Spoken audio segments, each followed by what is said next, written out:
নিউইয়র্কের জ্যাকসন থেকে আপনাদের সঙ্গে আছে আমি খালেদ মহিউদ্দিন। জুলাই সনদ নিয়ে অনৈক্য কাটেনি, নির্বাচন ব্যবস্থা নিয়ে কে কার সঙ্গে যাচ্ছে, কোথায় কে দাঁড়াচ্ছে, সেসব নিয়ে কথা বলার জন্য আজ আমাদের সঙ্গে রয়েছেন ডক্টর মিজানুর রহমান আজহারীকে। আপনাকে আমাদের অনুষ্ঠানে স্বাগত জানাই। আপনি আমাদেরকে সময় দিয়েছেন, সেজন্য শুভেচ্ছা ও কৃতজ্ঞতা জানবেন।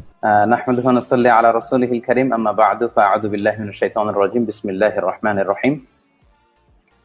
শুরুতেই আল্লাহ রাব্বুল ইজ্জা ওয়াল জালালের দরবারে শুকরিয়া জানাচ্ছি যে আল্লাহ তাআলা আমাদেরকে একটি আলোচনাতে অংশগ্রহণের সুযোগ দিয়েছেন। আমরা শুরুতেই পড়ে নিচ্ছি কালিমাতু শুকুর, আলহামদুলিল্লাহ।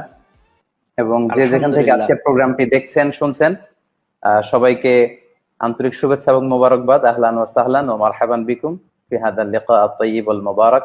তো আমি আন্তরিক শুকরিয়া জানাচ্ছি যে ওনার এই প্রোগ্রামে আমাকে ইনভাইট করবার জন্য। তো অনেক আগ থেকে আমাকে জানিয়েছিলেন যে এরকম একটি লাইভ আমাদের করা দরকার। তো আমার ব্যক্তিগত কিছু ব্যস্ততা থাকার কারণে আসলে সেটির সুযোগ হচ্ছিল না।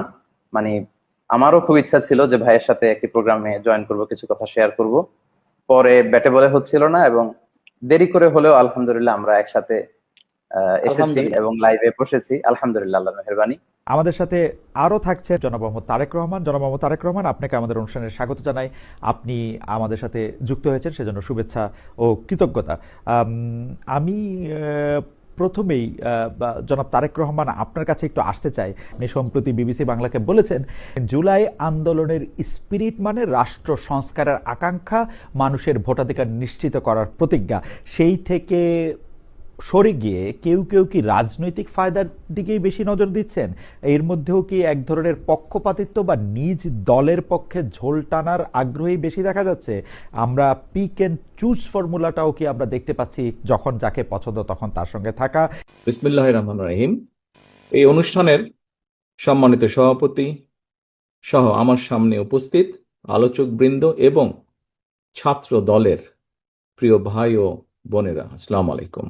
যাদের কথা বলে তাদেরকে তো দেশের মানুষ 1971 সালেই দেখেছে। কিছু কিছু মানুষ বা কোনো গোষ্ঠী ইদানিং বলতে শুনেছি, বা বিভিন্ন জায়গায় কেউ কেউ সোশ্যাল মিডিয়ায় বলে যে অমুককে দেখলাম, তমুককে দেখলাম, তমুককে দেখলাম। এবার অমুককে দেখুন। যাদের কথা বলে অমুককে দেখুন, প্রিয় সহকর্মীবৃন্দ, তাদেরকে তো দেশের মানুষ 1971 সালেই দেখেছে।